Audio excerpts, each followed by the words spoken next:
Au Soudan du Sud, la situation sociopolitique appelle à la vigilance. Un an après l'accord de paix signé et les tentatives de résolution du conflit entre les forces du président Salva Kiir et l'ancien vice-président Riek Machar, le climat politique est toujours tendu.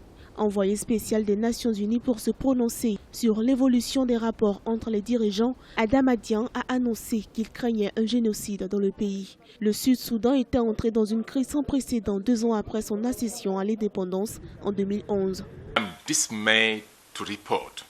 Je suis consterné par ce que j'ai vu et ce que j'ai entendu confirme mes inquiétudes selon lesquelles il existe une forte possibilité de voir la violence s'intensifier sur le plan ethnique avec des risques de génocide.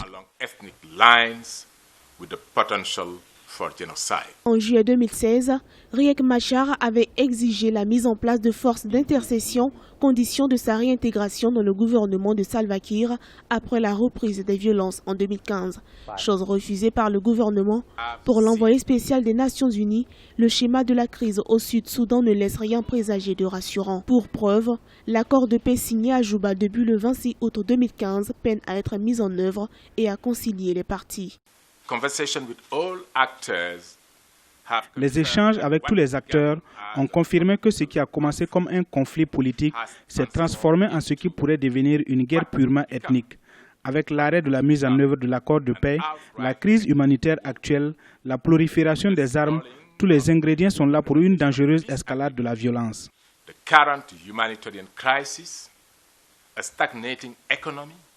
L'envoyé spécial Adam Addian a annoncé son intention de réunir l'ensemble de la communauté internationale et de l'Union africaine.